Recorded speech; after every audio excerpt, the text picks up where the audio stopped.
దేశ స్వాతంత్ర దినోత్సవ వేడుకల్లో ఏపీ డిప్యూటీ సీఎం పవన్ కళ్యాణ్ తనదైన గౌరవ ప్రసంగం చేశారు. లా అండ్ ఆర్డర్ ముఖ్యమని, ఆడవాళ్లపై జరిగే ఆకృత్యాలను సహించేదే లేదన్నారు. సోషల్ మీడియా వేదికగా అవాక్కులు చెవాకులు పేలే ఆకతాయిలకు వార్నింగ్ ఇచ్చారు.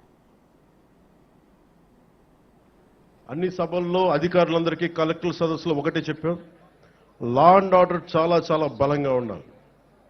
ఒక ఆడబిడ్డ ఇంట్లో నుంచి బయటికి వెళ్ళి క్షేమంగా తిరిగి ఇంటికి వెళ్ళాలి. ఆ స్థితిలో ఉండాలని మేము కోరుకుంటా ఉన్నాం. చాలా లా అండ్ ఆర్డర్ మీద చాలా అన్కాంప్రమైజింగ్ యాటిట్యూడ్, అన్కాంప్రమైజింగ్ ధోరణితోటి చాలా బలంగా ముందుకెళ్తున్నాం. ఈ సందర్భంగా మీకు ఒకటే తెలియజేసుకుంటా ఉన్నాం.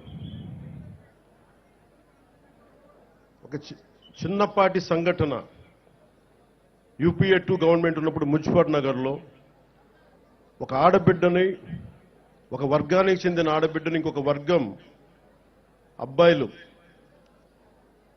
ఇబ్బందికి గురి చేస్తే వాళ్ళ ఆడబిడ్డ అన్నదమ్ములు వచ్చి గొడవ పెట్టుకుంటే, ఎందుకు మా చెల్లిని ఏడిపిస్తున్నారంటే అది మొత్తానికి ఒక కమ్యూనల్ గొడవ అయిపోయింది. యాక్చువల్గా చూస్తే అది ఒక law and order issue. So law and ఆర్డర్ని సరిగ్గా కనుక మనం చేయకపోతే అది ఏ స్థాయికి గొడవలని వెళ్ళిపోతాయి.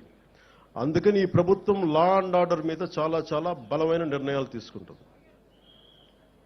సోషల్ మీడియాలో పోస్టుల దగ్గర నుంచి బయట విచ్చలవిడిగా మాట్లాడేవాళ్ళు, ఆడబిడ్డల మాన ప్రాణాలని ఇబ్బంది పెట్టేవాళ్ళు, దాడులు చేసేవాళ్ళు, దౌర్జన్యాలు చేసేవాళ్ళు కొంచెం జాగ్రత్తగా ఉండాల్సిన సమయం.